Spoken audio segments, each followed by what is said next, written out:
finally we get to welcome Ian Garry to the program. There he is, smiling Ian Garry himself. How are you, sir? How are we? How are you, Ariel? It's a pleasure. It is a pleasure. It is my pleasure, my friend. And like I said, I've been wanting to talk to you for quite some time. I was waiting for the day your UFC debut got announced to have you on the show. And wouldn't you know it, the stars have aligned for us, my friend. Congratulations, Ian. Appreciate it. Thank you. Yeah, no, it's exciting. It's been a while, obviously. It's way back when, since we've been in contact since that video of my Imagine tattoo came out. But you've been there.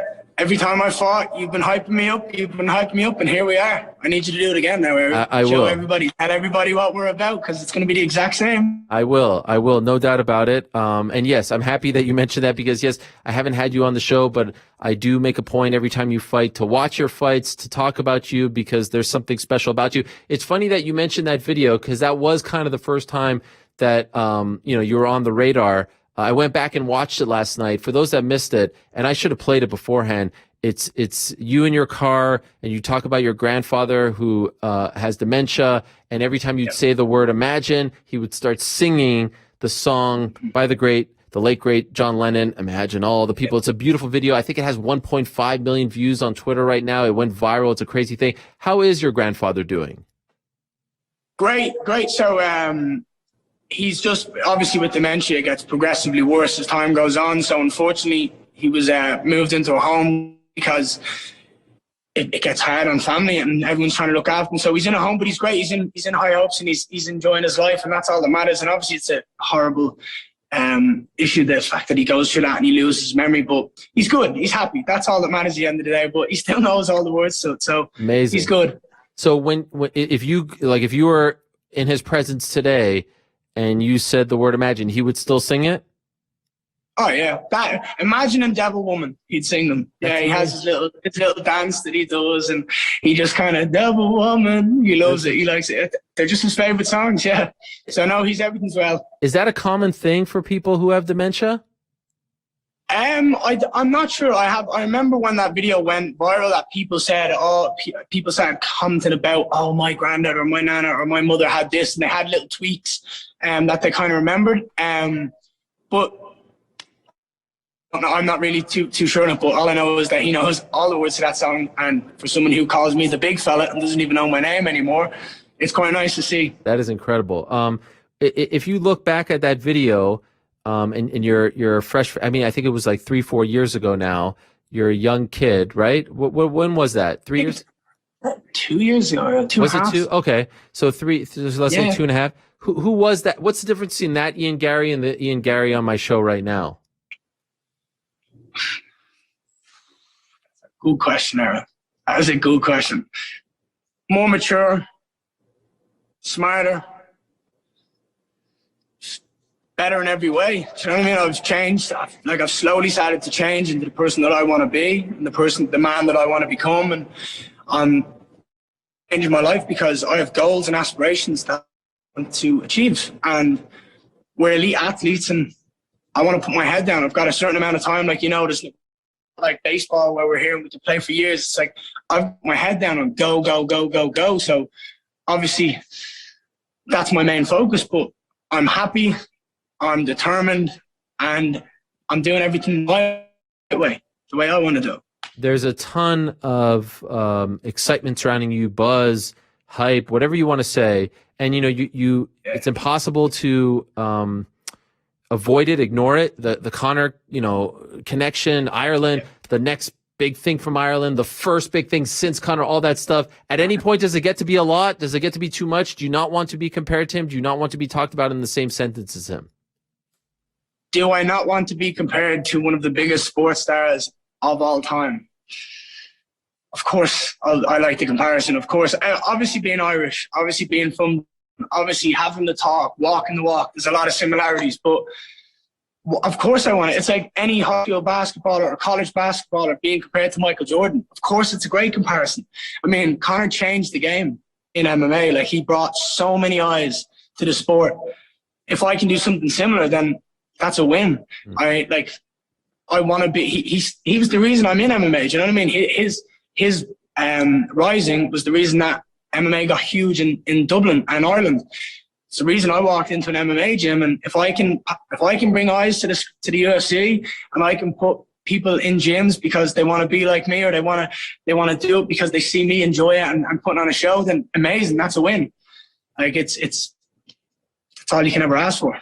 So that it is amazing to me to start to meet people who are a byproduct of his success. Because in my head, he's still a very young guy. So you watched him fight one day and said, "I want to do this." You had no prior martial arts background? No, I had prior martial arts background. I boxed when I was a kid. I'd done judo when I grew up, and I always knew I wanted to go into MMA. I remember the first time I met Conor once and only once. I was working in Louis Copeland's suit shop that he used to buy suits before. Before he got really, really big and started working with Conor McGregor. He came in one day and I was like, "Oh, I'd love to do MMA." So come down to the gym. But yeah, his success, his rising was the reason I'm here, and I hope to do that one day for some other kid. Did you take him up on his offer? Did you go to the gym? No, that was when I was about 16. I didn't start till I was about 18, 19. Why didn't you? Got Conor McGregor saying, "Come to the gym." Why didn't you go to the gym? I was 16 and I was at home playing PlayStation. Do you know what I mean? I was in school. I was playing PlayStation. I had to be up at 7 o'clock in the morning. My mom would drop me to school. I'd go home. I'd do my homework. I wouldn't get in trouble the next day in school. I'd do the same thing. I didn't really have a choice. Wow. That is amazing. I was flat out in judo at the time. I was working to get my black belt, and then after I got my black belt and I finished school, I was like, right, I'm going to go join MMA. Amazing. And did you go by any chance? Did you go to any of those events, those UFC events that he was a part of, or the one afterwards in Dublin? No. So Ariel, I have never been to a live UFC. Wow. So I'm going to save it, and I'm going to watch UFC 268 live. That's going to be my experience of a live event. Was that a thing? Like, did you not want to go to an event until you were fighting on it? No, it was never a thing. It's just the way it worked. I've been to small little regional shows and Cage Warriors and stuff like that, but I've never been to a UFC event. So the fact that I'm going to be in Madison Square Garden, I'm going to be fighting on the card, and I'm going to sit back and I'm going to enjoy watching everyone else try to beat my performance. It's going to be like, all right, let's see how this goes. When did you start to realize I'm really, really good at this? The second I walked into the gym. Really? And I said to my coach at the time, I said, I want to fight. And that's it. I'm always any sport I do, I'm going to be good at. I'm an athlete. I'm a competitor. I have that drive. I have that. If I play like a sport with anyone and they beat me, I'm like, right, let's go again. Like I have to win. I want to win. It doesn't matter what it is. If it's chess, ping pong, if it's MMA, if it's fishing, whatever it is that anyone's doing, I'll be better than the other person doing it. Mm-hmm. I just have that competitor inside me that wants to be the best. So yeah, no, it's the second I walked into the gym, I knew I could be one of the best to ever do it. Why do you think? I remember first fight in Cage Warriors, second fight, everyone's talking about you. I follow a lot of those Irish MMA media members. They do a great job and they pinpoint the talent at a very young age. The guys, Sean and Pizzi and all the guys, and they all talk you up. So of course, when they're talking about you, I'm watching Niall, everyone. I don't want to miss anyone, but all the characters. And so they're talking about you. I'm watching you. Why do you think from such an early age people were talking about you from your first, second fight? Because that doesn't happen very often. Why do you think you were pinpointed as one of those guys to watch?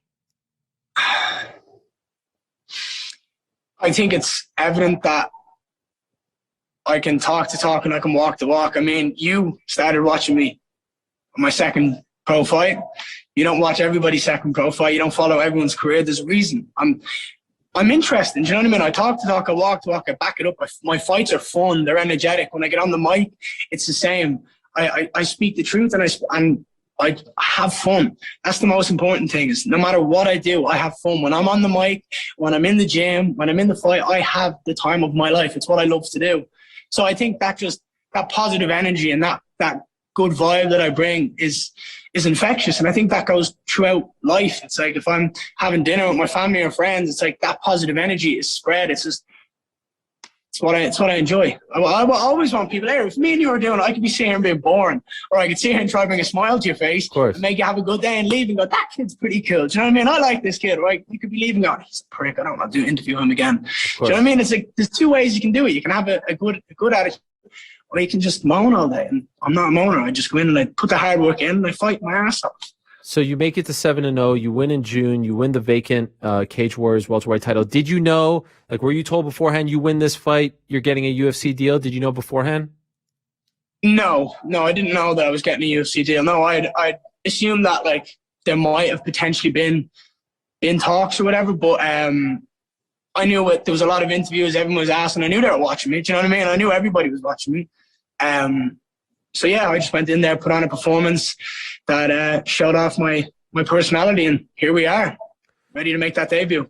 And so I have to ask, there was a lot of drama surrounding that last fight. You were a part of Team KF for quite some time. You were one of their homegrown guys, and it seemed like, wow, like you're rising, they're rising as a gym in the Irish MMA scene.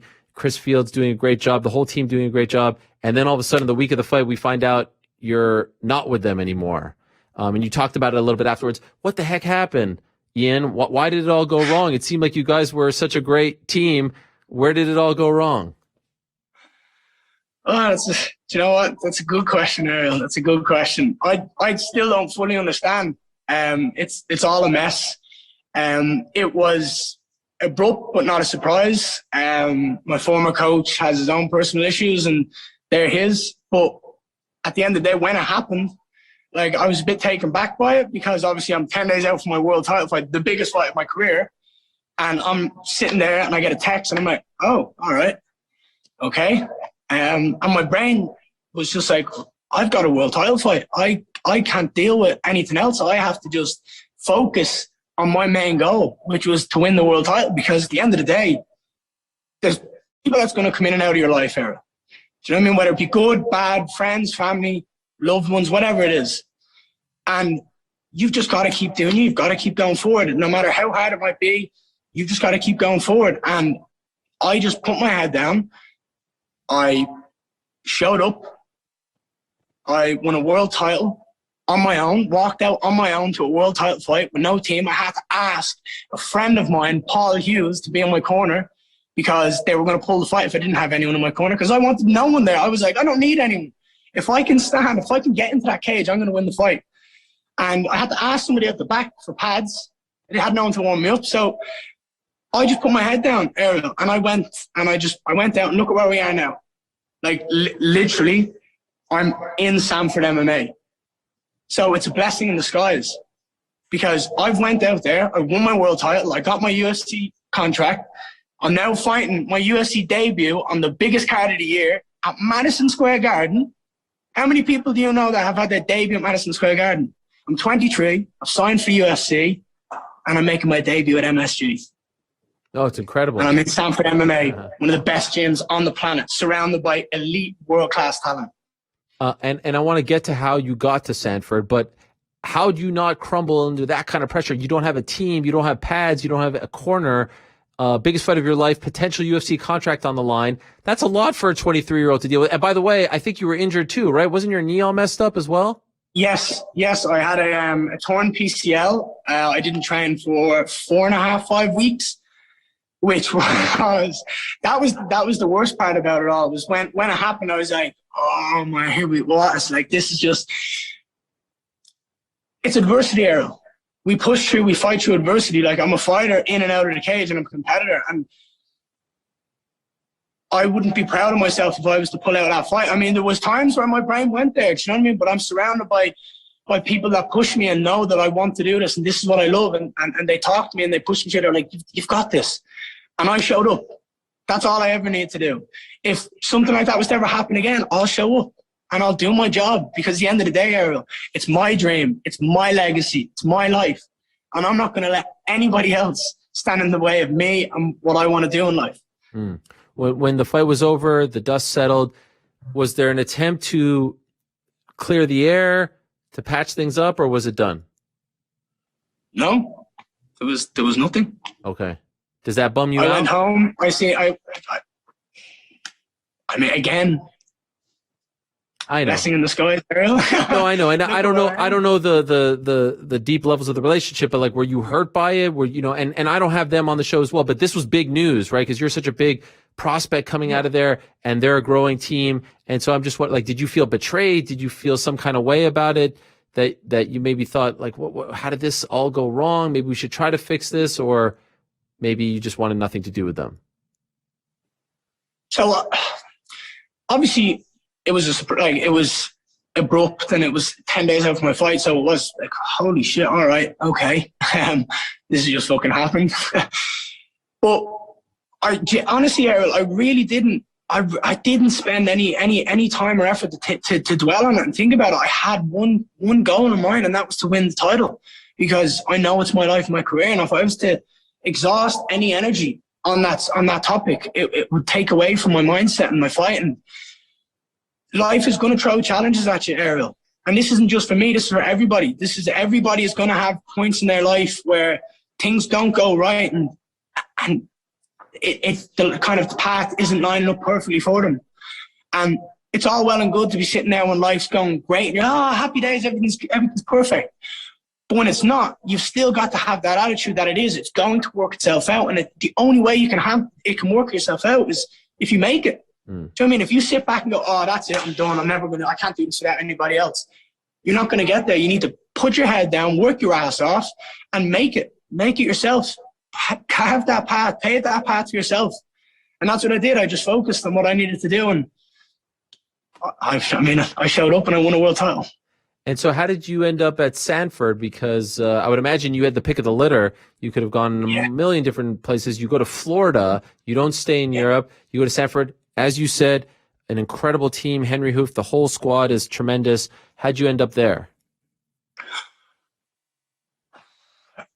So, Ariel, if you look on Tapology and you just look at the names, the list of fighters here, especially when you look at my weight division, welterweight, it is completely stacked. I mean, just off the top of my head, right? Like you've got Gilbert Burns and Vicente Luque, 2 top 5 welterweights in the UFC.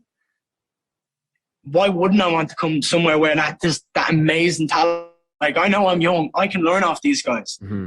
Like I'm on the mats rolling, looking around at the talent on the mats, and it's just baffling, the people that are on the mats. So obviously, yes, of course I have to pick a litter, but I want to go somewhere where I can see there's elite level fighters, there's elite level coaches. Do you know what I mean? Henry Hoof, Greg Jones, there's so many more. Like if I try and name them all, the list will go on.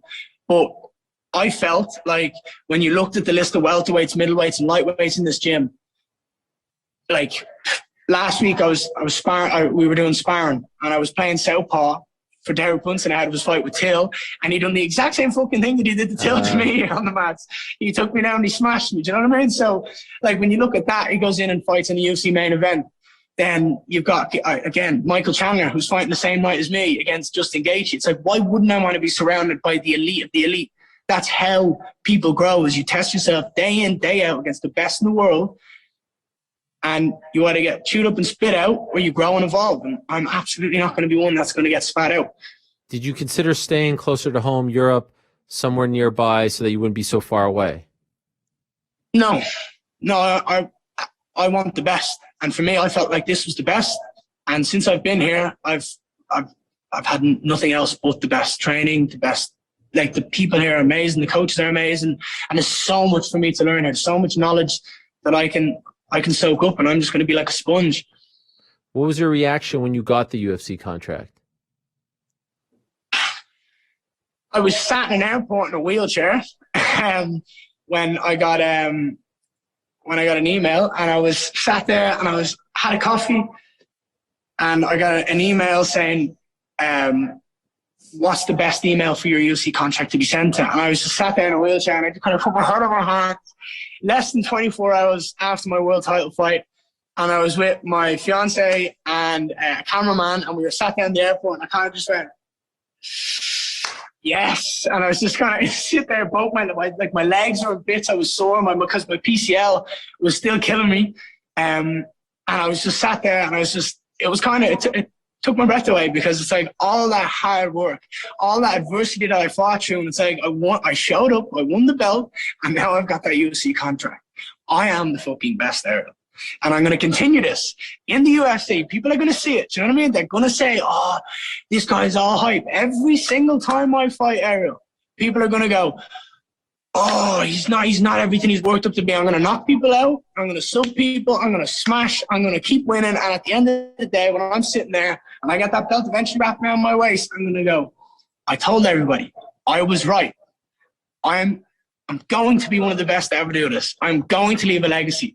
And Ariel, on November 6th, I make my debut in the most iconic sports venue in the world. That's the way to start your debut. That's the way to start the legacy.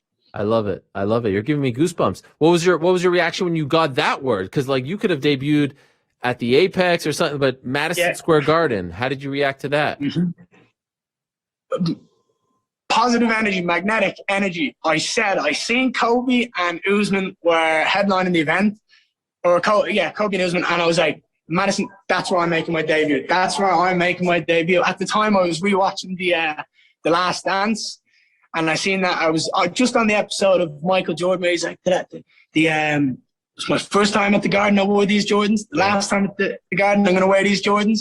And I was like, that's energy. I'm listening to it. I'm watching Michael Jordan. Then this fight gets announced. Like, that's the fight I'm going to be on. That's the card I'm going to make my debut on. Then we got the confirmation, and I was buying new shin pads in Vegas. And I just, my fiance runs up to me and goes, oh my God, MSG. And I was like, get in. I said it. I called it. So yeah, that was, you know what? I love Vegas, and I would have been happy for it to be in Vegas. But the fact that it's the most iconic venue in the world, sports venue, I can't say it any other way. It's the best way to start this new chapter in this legacy. Oh, it's incredible. What a spot. I mean, that is prime real estate. You just said something that will disappoint a lot of people. And I was wondering, because I was like, is that the right hand or is that the left hand? Your fiance, so you do have a ring on your finger over there, right? Yeah. So you're engaged? Yeah, I am. 23 UFC engaged. When did that happen? When did it happen? I mean, life's gone pretty fucking fast there over the last couple of months. It's been pretty crazy. Like even saying, just before my world title fight. Wow. Yeah. I mean, she's amazing. You know what I mean? Like she's part of the reason I showed up to that event. Like 100%. Like I was sat at home. We were sat in our apartment, and I was like, look, maybe I don't think this is the smartest thing to do. Like, I have just lost my team. I have got a torn PCL. I haven't trained. Like, I had a 2.5-week training camp for a world title fight. Maybe it's best that we just, like, maybe the energy is telling us not to fight. And she goes, yeah. And she told me to grab my wallet, because in my wallet I have this little thing that we got when we went out on a date one night, and it was from a fortune cookie. And I know it's a load of shite, but in it says, it was a quote that says, To know what is right and not do it is worse than cowardice. And I saved it because it was a special night where we went out on a date, and she goes, get your wallet. And I pulled that out, and I was like, oh, fuck you. I was sitting there going, oh, you know exactly. And that was it. Ever since that moment, head was down. And yeah, she's amazing, and I'm lucky to have her by my side. She works harder than anyone I know, and she motivates me, so she inspires me. She works in my field as well. Can I say who your fiance is? Of course, yeah. Layla, who works for Cage. She's done some presenting for Cage Warriors, all kinds of stuff. Wrong? Am I wrong about that? Yeah. Layla, yeah. And how did you guys meet? Well, like, I'm assuming maybe one of the cards that you were fighting on, right? Yeah. Okay. Yeah, we just built up a friendship, and then eventually it ended up being more than that, and I couldn't be happier. And now you're engaged. Holy smokes. When's the wedding? That's a fucking good question. Okay. I don't know. Let's get this debut, and we'll see. I don't know. Ariel, do you know what? We could do it the day before. We could do it the next day. Who knows? I don't know. We're out here with a purpose. That's to have the best debut that anyone's ever seen, and then we'll see. Do you watch Paddy's debut on Saturday and say, look at everything that's happened since then, the byproduct of fighting in the UFC and all the attention and the Instagram follows, all that stuff, and say, oh, I'm about to experience this in 3 months or 2 months from now? Like, do you look at that and say, I can't wait for that? And maybe on a grander scale, because it's MSG and all that stuff, do you see that in Cage Warriors? I mean, there's a lot of similarities there. Yeah, 100%. Congrats to Paddy. I mean, it was an amazing performance. Congrats to all the guys. Obviously, I know a lot of them from obviously being around the Cage Warriors circuit, but yeah, like it's brilliant to see that the fact that he goes in, has his debut, gets that much success. It's amazing. Obviously, I can't wait till that happens, but I've got to go in there and do my job, and I've got to go in and put on a performance that's better than that because I want everybody to be talking about me. Do you know what I mean? Me and Paddy might have this back and forth of like, who's the next big thing? We're going to find out. You know what I mean? I like Paddy. I get along with a lot. We've done a lot of voice notes. Layla actually runs a podcast called Voice Notes, and me and Paddy and Molly are always on it, and we're always watching the fights live and talking. So we all have a great relationship. But at the end of the day, we've got to go in there and do our job and put on amazing performances. And I'm going to make sure that everyone's talking about me. Don't you worry. And what do you know about Jordan Williams, the man you'll be fighting in your debut? He's a tough fighter, but so is everybody in the UFC era. Do you know what I mean? Again, like everything that I'm going to go into, I'm going to be better than the person that's across the cage from me. I'm going to go in and make a statement. And that's what I'm going to do. I'm going to make a statement, and I'm going to leave MSG, and I'm going to be like, right, the future is inevitable. Here I am. Enjoy. Get ready. Be excited, because it's going to take off now, and everyone's going to be sitting back going, who's this kid? So, yeah. I can't wait, my friend. It is very exciting stuff. It's this nice young influx of talent. Paddy did it. You're about to do it. And Cage Warriors is producing a lot of these fighters. So kudos to them as well. This has been a long time coming. I'm happy we waited for today. It feels like a lot of things are in order in your life, so it's good that we waited for today. Congrats on all your success, my friend. My best to your family. Congrats on the move to Stanford. Congrats on the engagement, the UFC contract, the debut. Holy smokes, a lot to be excited about. I'm sure on November 6th, you'll be excited about a hell of a lot more as well. So good luck in training. Great to meet you this way for the first time, and thanks for doing this, and I hope to do it again soon. Ariel, I appreciate it. I appreciate all your support over the years. It's going to keep rolling. We're going to keep this hype train going. We're going to show everybody who the future is. But I appreciate your time. Thank you. And hey, look, I'll be back after I win knockout at night on November 6th. Don't you worry. I look forward. November 8th, we'll have you back on. I look forward to it, my friend. All the best to you, Ian. Take care. Thank you. Take care, Ariel. It's a pleasure. All right, there he is. Ian Garry. Remember that name.